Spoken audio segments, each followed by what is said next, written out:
What's up guys, आज हम बात करने वाले हैं कि स्प्रिंग बूट होता क्या है, कैसे काम करता है और क्यों डेवलपर्स को स्प्रिंग बूट की नीड पड़ी। क्या जरूरत थी स्प्रिंग बूट की और आपको किस तरीके से फायदा कर सकता है स्प्रिंग बूट। आपको अगर नहीं पता था, मे बी आपकी कंपनी में स्प्रिंग बूट के अंदर काम हो रहा है और यू हैव नो आइडिया कि स्प्रिंग बूट क्या होता है, तो डोंट वरी, आज आपको पता चल जाने वाला है कि कैसे काम करता है और क्या होता है एक्चुअली में स्प्रिंग बूट। तो अगर हम बात करें स्प्रिंग बूट की, it is made up of two things. सबसे पहला स्प्रिंग फ्रेमवर्क और दूसरा ऑटो कॉन्फ़िगरेशन। तो स्प्रिंग फ्रेमवर्क के साथ ऑटो कॉन्फ़िगरेशन को अगर आप मैच कर दोगे, you get a new born baby which is called spring boot, जिसने डेवलपर्स की लाइफ को बहुत आसान बनाया है। लेकिन इसको अगर समझना है तो आपको पता होना चाहिए स्प्रिंग और उसके साथ ही ऑटो कॉन्फ़िगरेशन। तो स्प्रिंग फ्रेमवर्क और ऑटो कॉन्फ़िगरेशन के बारे में बात कर लेते हैं।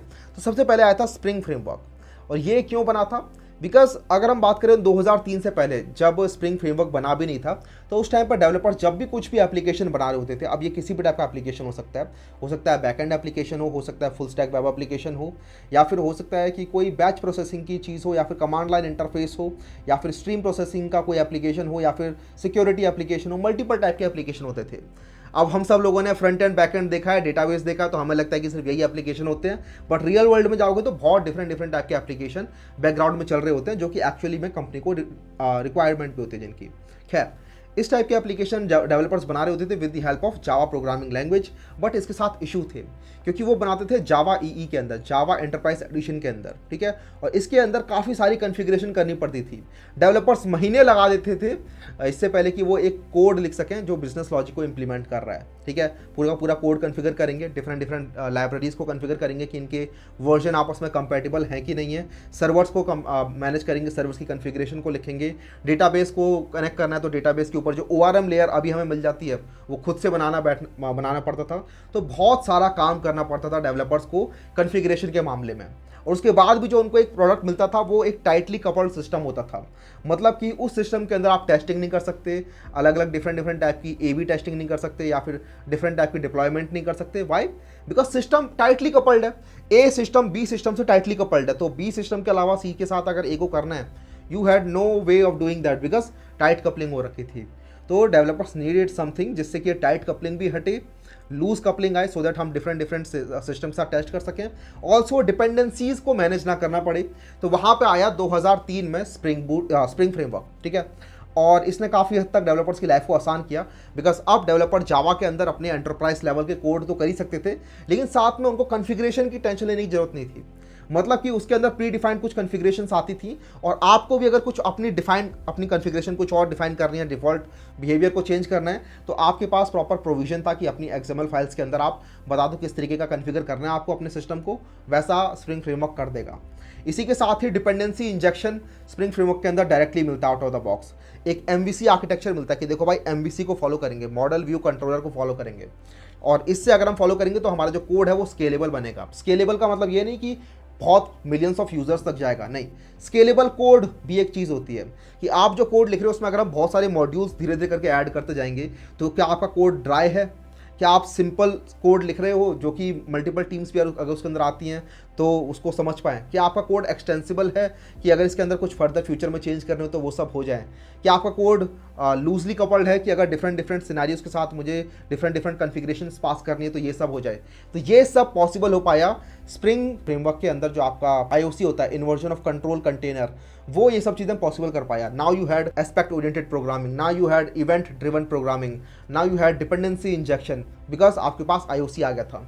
और ये इतना तगड़ा सॉफ्टवेयर था 2003 के अंदर, ये मतलब प्रॉपर फ्रेमवर्क था, कि 2009 में VMware ने इसे खरीद लिया, और रॉब जॉनसन आई थिंक उनका नाम था डेवलपर का जिन्होंने ये बनाया था, उनसे फॉर 60 मिलियन या 480 मिलियन डॉलर्स की वो डील हुई थी 2009 में।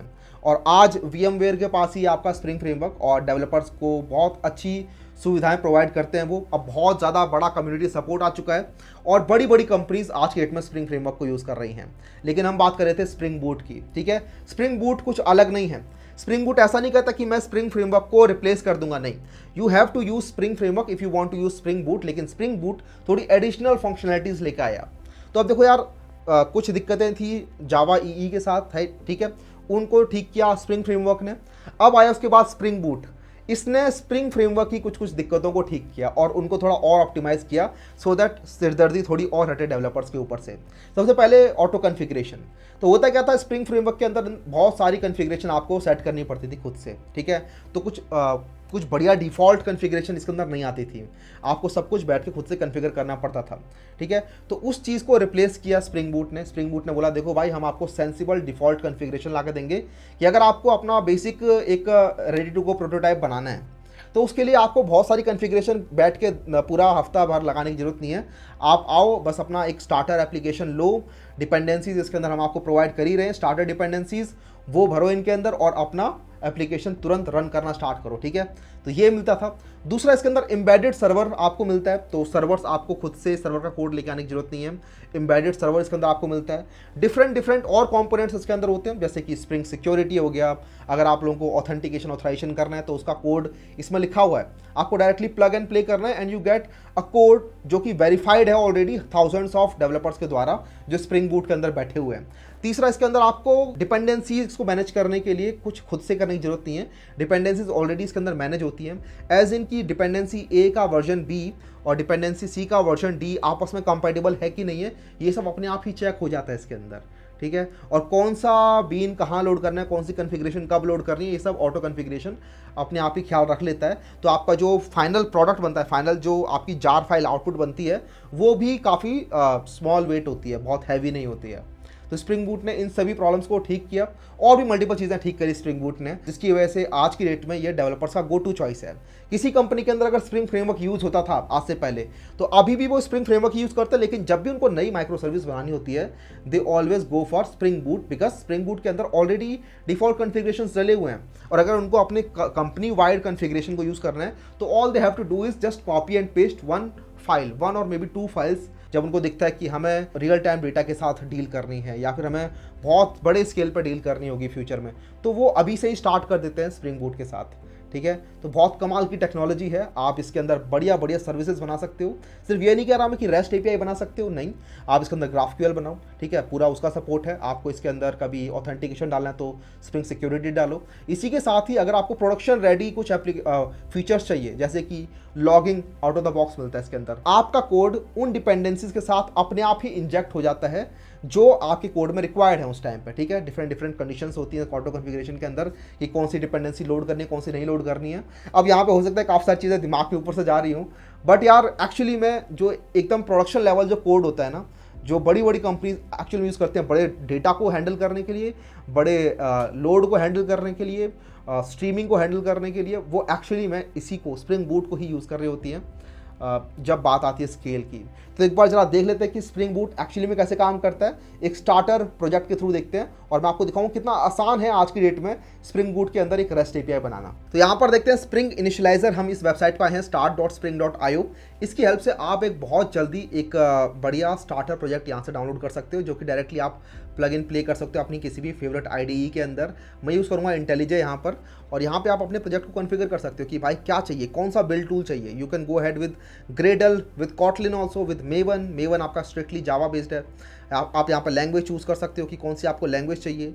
यहाँ पे आप स्प्रिंग बूट का वर्जन चूज़ कर सकते हो, जैसे कि ये तो कुछ नए वर्जन्स हैं, स्नैपशॉट वर्जन्स, और ये आपके स्टेबल वर्जन है जैसे 3.2.5 मैं ये यूज़ कर लेता हूँ। देन आप अपने यहाँ पे ग्रुप डिफाइन करोगे कि भाई मेरी कंपनी का आइडेंटिफायर क्या है मेरे लिए, या फिर इस प्रोजेक्ट का आइडेंटिफायर क्या है। तो for example coding shuttle, and then यहाँ पे मैं बोल देता हूँ कि स्प्रिंग बूट ट्यूटोरियल, और यहाँ पे आप अपना आर्टिफैक्ट बता सकते हो बेसिकली कि क्या आउटपुट आने वाली है आपके इस प्रोजेक्ट की। तो हम यहाँ पे डेमो छोड़ देते हैं। यहाँ पे आप नेम डिफाइन कर सकते हो ऐसे स्प्रिंग बूट ट्यूटोरियल, ये हमारे प्रोजेक्ट का नेम हो गया, ये हमारा डिस्क्रिप्शन हो गया, ठीक है। और फिर यहाँ पे आप पैकेजिंग बता सकते हो कि किस टाइप से आपको आउटपुट बाहर निकालनी है। आप जार निकाल सकते हो, वॉर निकाल सकते हो। यहाँ पे फिलहाल हम जार चूज़ कर लेते हैं। और फिर आप इसको किसी भी दोस्त के साथ शेयर कर सकते हो जिसके कंप्यूटर में जावा इंस्टॉल्ड है। उसको अगर उसके लैपटॉप में सिर्फ जावा इंस्टॉल्ड है ना, वो इस पैकेज को जो भी आपने कोड लिखा है उसको तुरंत के तुरंत रन कर सकता है बिना किसी सर्वर कॉन्फ़िगरेशन के या फिर किसी और कॉन्फ़िगरेशन के, ठीक है। How cool is that. उसके बाद अपना जावा वर्जन आप डिफाइन कर दो, तो मैं यहाँ पे 22 यूज़ कर लेता हूँ। एंड देन आप यहाँ पे फर्दर और डिपेंडेंसीज डाल सकते हो। तो ये वो स्प्रिंग स्टार्टर डिपेंडेंसीज हैं जो कि डायरेक्टली ऑटो कॉन्फ़िगर्ड आपको मिलेंगी अपने प्रोजेक्ट के अंदर, और इनको आप यूज़ कर सकते हो डायरेक्टली, ठीक है। जैसे कि आप देख सकते हैं यहाँ पे लॉम्बॉक का सपोर्ट है, स्प्रिंग वेब का सपोर्ट है अगर आपको सर्वर बनाना है तो, जैसे हम यहाँ पे यूज़ कर लेते हैं। अगर आपको ये डिपेंडेंसी चाहिए अपना सर्वर बनाने के लिए। But you also have a lot more other dependency, Thymeleaf हो गया, डेटाबेस के लिए इतनी सारी डिपेंडेंसीज हो गई हमारे पास, नो सीक्वल डेटाबेस के लिए इतनी सारी डिपेंडेंसी हो गई, आपको काफका वगैरह इंटीग्रेट करना है, मैसेजिंग इंटीग्रेट करनी है, रियल टाइम स्ट्रीमिंग हैंडल करने के लिए, तो यहाँ पे मैसेजिंग के लिए बहुत सारी चीज़ें हो गई हमारे पास, आईओ के लिए बहुत सारी चीज़ें हैं, एंड देन और भी बहुत कुछ है, देख रहे हो। डेटाबेस लॉगिंग वगैरह के लिए, ऑब्जर्वेबिलिटी के लिए आपके पास इतनी सारी चीज़ें हैं, टेस्टिंग के लिए इतने सारे चीज़ें हैं, and then Spring native cloud के लिए आपके पास बहुत सारी चीज़ें हैं। तो ये सब ऑलरेडी डायरेक्टली कन्फिगर्ड हैं, you don't have to configure any of this, ठीक है। ये इन्हें कहते हैं हम कि ऑप्शनल कॉन्फ़िगरेशन इनके अंदर डला हुआ है, और ये कॉन्फ़िगरेशन आपके लिए इनफ है, आपके प्रोजेक्ट के लिए इनफ है। बट इवन इफ़ आप चाहो कि इन कॉन्फ़िगरेशन को मुझे अपडेट करना है, आप कर सकते हो, जैसे मैं आपको दिखाऊंगा अभी करके, ठीक है। मैं स्प्रिंग वेब के अंदर कुछ कॉन्फ़िगरेशन अपडेट करके दिखाता हूँ आपको। सबसे पहले कुछ नहीं करना है, इसको जनरेट कर लेंगे, एंड देन ये एक बेसिक प्रोजेक्ट, डमी प्रोजेक्ट यहाँ पे आपके लिए डाउनलोड कर देगा इस तरीके से। इस प्रोजेक्ट को अनजिप करो और उसके बाद अपनी IDE के अंदर ओपन कर लो, तो ऐसा कुछ आपको प्रोजेक्ट देखने को मिलेगा। यहाँ पे आपके पास एक सोर्स फोल्डर है जिसके अंदर आप अपना कोड लिखते हो, जिसके अंदर आपके पास जावा फाइल्स हैं, और आप जावा के अंदर अपनी कॉन्फ़िगरेशन कर रहे होते हो। स्प्रिंग फ्रेमवर्क के अंदर आप XML बेस्ड कॉन्फ़िगरेशन कर रहे होते थे, यहाँ पर आप एनोटेशन बेस्ड कॉन्फ़िगरेशन कर सकते हो, जो कि आप जावा में ही काम करते हो, ठीक है। तो आपको किसी और XML फाइल की टेंशन लेने की जरूरत ही नहीं पड़ती। एक फाइल की लेकिन ज़रूरत पड़ती है, which is your pom.xml, because आपका मेवन pom.xml के ऊपर काम करता है, ठीक है, प्रोजेक्ट ऑब्जेक्ट मॉडल। और इसके अंदर पूरा का पूरा स्प्रिंग का जो भी आपका प्रोजेक्ट है उसका पूरा का पूरा कॉन्फ़िगरेशन है कि क्या इसके अंदर जावा वर्जन है, कौन सी इसके अंदर स्टार्टर डिपेंडेंसी है, कौन सी डिपेंडेंसी इसको बिल्ड के टाइम पे चाहिए, कौन सी डिपेंडेंसी टेस्ट के टाइम पे चाहिए, एंड सो ऑन। अगर आप Node.js बैकग्राउंड से आते हो तो इस फाइल को आप package.json के जैसा समझ सकते हो। इसके अंदर आप अपनी डिपेंडेंसीज वगैरह कॉन्फ़िगर करते हो, प्रोजेक्ट के बारे में इन्फॉर्मेशन देते हो, वर्जन के बारे में इन्फॉर्मेशन देते हो। तो यहाँ पर जैसे देख लो, ये हमारी spring Boot starter web dependency यहाँ पर है, इसके अंदर हम जा सकते हैं। ये हमारी स्प्रिंग बूट स्टार्टर डिपेंडेंसी है, और इसके अंदर आप देख सकते हो कि बहुत सारी डिफरेंट और भी डिपेंडेंसीज इसके अंदर पड़ी हुई हैं। तो ये वेब वाली डिपेंडेंसी तो हमने ही ऐड करी थी, राइट, क्योंकि हमें वेब चाहिए था अपने प्रोजेक्ट के अंदर। इसके अलावा आपके पास Spring Boot starter parent dependency है, और इसके अंदर ही हैं वो सारी कॉन्फ़िगरेशन जो कि ऑटो कॉन्फ़िगरेशन जहाँ पे हेल्प कर रहा होता है। अगर आप जाओगे इसके आर्टिफैक्ट के अंदर, तो यहाँ पर आप देखोगे, देख रहे हो इतनी सारी डिपेंडेंसीज़ हैं और इनके वर्जन यहाँ पे लिखे हुए हैं, सो दैट आपको अलग अलग डिपेंडेंसी के हिसाब से वर्जन हैंडल ना करना पड़े। आपको बस एक वर्जन हैंडल करना है, विच इज़ दिस वर्जन, ठीक है। कि मेरी जो स्प्रिंग बूट स्टार्टर डिपेंडेंसी है इसका वर्जन 3.2.5 है, बस खत्म। उसके बाद डेवलपर्स ने बोल रखा है भाई देखो 3.2.5 अगर ये डिपेंडेंसी है तो इसके अंदर जो बाकी डिपेंडेंसीज होंगी उनका ये वर्जन होगा, ठीक है, और वो नीचे यहाँ पर लोड हो जाएंगी। ये देखो कितनी सारी डिपेंडेंसीज हैं और ये यहाँ पर लोडेड है। अब आपको देख के लग रहा होगा भैया ये सारी लोड हो जाएंगी क्या मेरे प्रोजेक्ट के अंदर, मुझे तो रिक्वायरमेंट ही नहीं है JDBC की, या फिर मुझे इस फेल सेफ वगैरह की रिक्वायरमेंट नहीं है। तो बोलूँगा टेंशन मत लो, ऑटो कॉन्फ़िगरेशन स्मार्ट है। ऑटो कॉन्फ़िगरेशन बोलता है कि भाई देखो अगर क्लास पाथ के अंदर ये सब चीज़ें पड़ी हैं तभी मैं इस पर्टिकुलर डिपेंडेंसी को लेके आऊँगा, अदरवाइज नहीं लेके आऊँगा। फॉर एग्जांपल JUnit को तभी लेके आऊँगा जब टेस्टिंग इसके अंदर कॉन्फ़िगर्ड ऑलरेडी है, ठीक है। डेटाबेस को मैं तभी लेके आऊँगा जब डेटाबेस के कॉरेस्पॉन्डिंग जो कुछ कॉन्फ़िगरेशन है वो ऑलरेडी इसके अंदर डली हुई है। तो इस तरीके से काम करता है, ठीक है। तो बहुत स्मार्ट है ऑटो कॉन्फ़िगरेशन इस चीज़ में, और आपको दिखा हुआ किस तरीके से आपको डिपेंडेंसीज़ की टेंशन लेने की जरूरत नहीं है, अपने आप इसके अंदर मिलता है आपको उसका सपोर्ट। इसी के साथ अगर आप रन करोगे तो जैसे आपका बेसिक एप्लीकेशन है, राइट, ये आपका देख के लग रहा होगा ये तो नॉर्मल जावा एप्लीकेशन ही तो है। ये एक क्लास है और इस क्लास के अंदर यहाँ पे कुछ लिखा हुआ, ये आपका मेन मेथड है। इस मेन मेथड के अंदर आप स्प्रिंग एप्लीकेशन को रन कॉल कर देते हो, और अपनी जो मेन क्लास है उसको आपको बस ये एनोटेशन देना होता है, एंड दैट्स इट। अपनी क्लास को ये वाला एनोटेशन दे दो स्प्रिंग बूट एप्लीकेशन, और साथ में उस मेन क्लास के अंदर अपना ये एक रन मेथड डाल दो, तो ये आपके स्प्रिंग बूट एप्लीकेशन का स्टार्टिंग पॉइंट हो गया है, बस खत्म। इसके बाद आप जितनी मर्जी क्लासेस बनाओ यहाँ पे। For example let me make another class, और इस क्लास का नाम दे देते हैं लेट्स से रिक्वेस्ट्स कंट्रोलर, ठीक है, कुछ भी नाम दे सकते हो। मैंने यहाँ पे सब उसको रिक्वेस्ट कंट्रोलर नाम दे दिया इसका, ठीक है। और यहाँ पे मैं डाल दूंगा इसका लेट्स से एनोटेशन डाल दी रेस्ट कंट्रोलर। तो अब इसका मतलब क्या हो गया कि ये एक कंट्रोलर है, ठीक है। कंट्रोलर का मतलब होता है कि जो रेस्ट API से सीधा पहला पॉइंट ऑफ कॉन्टैक्ट होता है। तो ये कंट्रोलर है, ये पूरी हमारी APIs वगैरह को हैंडल करेगा, और उसके बाद जो भी रिक्वेस्ट आ रही है वो लेगा और उसको सर्विसेज के अंदर पास करेगा, एंड देन सर्विस से जो भी रिस्पॉन्स आता है उस रिस्पॉन्स को अच्छा बनाएगा, सो दैट वो वापस फ्रंट एंड को भेज सके। तो यहाँ पे आप अपना लॉजिक लिख सकते हो, कुछ भी, मतलब अपनी API बना सकते हो यहाँ पे। फॉर एग्जांपल से हेलो सिंपल, ठीक है, पब्लिक वॉइड या फिर पब्लिक स्ट्रिंग से हेलो, और यहाँ पे आप ऐसा करो बस रिटर्न कर दो हेलो, ठीक है। और इसको बता दो कि भाई ये ना एक गेट रिक्वेस्ट रहने वाली है, तो @get मैपिंग, और यहाँ पे आप पाथ बता दो, यूआरएल बता दो, तो लेट्स से हेलो करके मैंने यूआरएल बता दिया, एंड दैट्स इट, आपकी यहाँ पे गेट रिक्वेस्ट बन गई। कुछ और नहीं करना। आप बोलोगे भैया ये रिक्वेस्ट कंट्रोलर को बताना भी तो पड़ेगा ना कहीं कॉन्फ़िगर करना पड़ेगा कि भाई स्प्रिंग बूट एप्लीकेशन ये रिक्वेस्ट कंट्रोलर नाम से मैंने क्लास बनाई है। मैं बोलूँगा नहीं, टेंशन मत लो, आपने यहाँ पे एनोटेशन लगा दिया रिक्वेस्ट कंट्रोलर। अब डिपेंडेंसी इंजेक्शन का काम है कि इसको अपने आप ही एक्सपोज कर देना है, ठीक है। डिपेंडेंसी इंजेक्शन बोलेगा ठीक है भाई आपने रेस्ट कंट्रोलर बता दिया, गुड इनफ फॉर मी। अब इसे रन करके दिखाता हूँ आपको। जैसे रन करोगे, आपने कोई सर्वर वगैरह तो अभी कॉन्फ़िगर नहीं किया, राइट, सर्वर कॉन्फ़िगर नहीं किया, लेकिन क्योंकि आपने pom.xml के अंदर ये वाली डिपेंडेंसी डाल दी थी, ठीक है, आपने स्टार्टर पैकेज के अंदर बोल दिया था कि भाई मेरे को वेब चाहिए, तो अपने आप ही एक टॉमकैट सर्वर यहाँ पे कॉन्फ़िगर हो जाएगा, बिल्ड हो जाएगा। और यहाँ पर देख सकते हो आप कि यहाँ पे चल भी गया है, टॉमकैट इनिशियलाइज विद पोर्ट 8080, और इस पोर्ट पे जाके आप लोकल होस्ट में इस पोर्ट पे जाके देख सकते हो कि आपका सर्वर एक्चुअली बन चुका है, रेडी हो चुका है। अगर आप यहाँ पे जाओगे, लिखोगे 127.0.0.1 और पोर्ट आप डालोगे यहाँ पे 8080, तो ये आपका लोकल होस्ट यूआरएल होता है यार, और ये हो गया आपका पोर्ट 8080। और यहाँ पे आप देख सकते हो कि आपका एक एरर पेज आ चुका है, बिकॉज आपने कोई फॉल बैक डिफाइन नहीं किया था स्लैश एरर के लिए, और ये वाला राउट आपने डिफाइन किया हुआ है नहीं स्लैश वाला, तो स्लैश वाले राउट पे तो गया नहीं, क्योंकि मिला नहीं, तो एरर पेज पे जाने का ट्राई किया, पर एरर आपने बनाया नहीं है इसके अंदर, तो ये इस वाले पेज पे आ चुका है। लेकिन आपने एक राउट तो डिफाइन कर ही रखा है, विच इज़ दिस हेलो, और यहाँ पर देखो आपको एक स्ट्रिंग मिल रही है हेलो।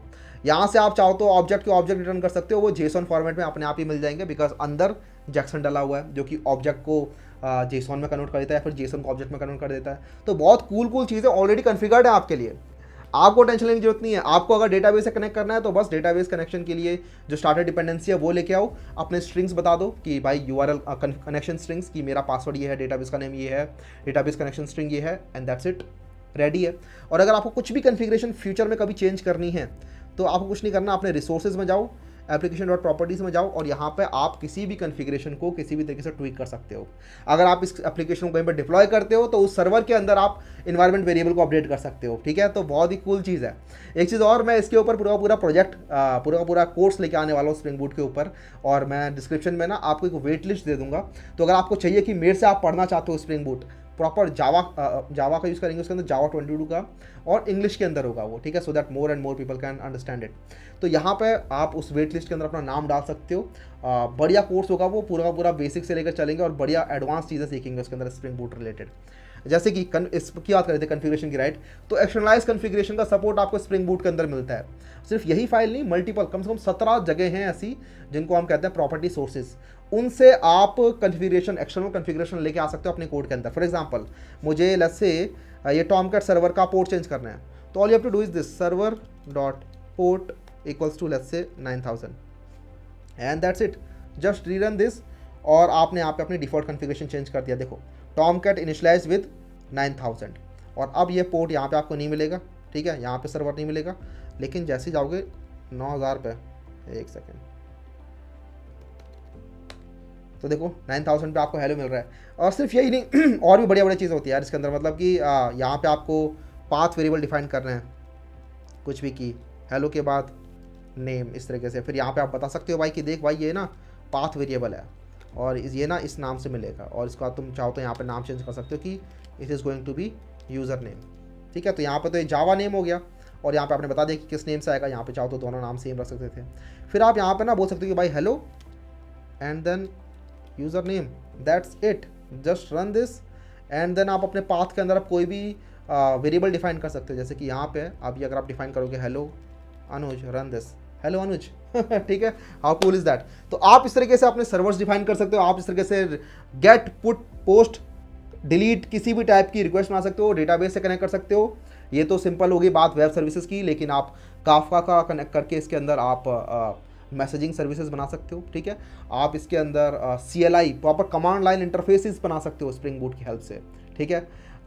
इसके साथ ही बैच कॉन्फ़िगरेशन आपको करनी है वो आप इसके अंदर इजीली कर सकते हो, और भी बहुत सही। आप चाहो तो फ्रंट एंड एप्लीकेशन बना सकते हो, इसके अंदर बढ़िया डिपेंडेंसीज आती है जिसकी हेल्प से डायरेक्टली जावा से ही आप फ्रंट एंड भी बना सकते हो, ठीक है। वैसे इतना रिकमेंडेड होता नहीं है, लेकिन still there is an option to do that. तो आप ये सारे काम कर सकते हो, रेस्ट API बना लो, GraphQL API बना लो, Spring Boot will do that for you. और आसान है, देख के लग रहा होगा यार there is not much going on here, क्यों नहीं सिखाते थे, क्यों नहीं कराते थे? क्योंकि बस कराते ही नहीं थे। लोगों को पता है कि कैसे काम करता है जावास्क्रिप्ट, लोगों को पता है कि ठीक है नोड.जेएस पे हो जाएगा, रिएक्ट भी हो जाएगा, तो बस सिखाते हैं और छापते हैं ठीक है, एक ही चीज़ को बार बार पढ़ाते चलो।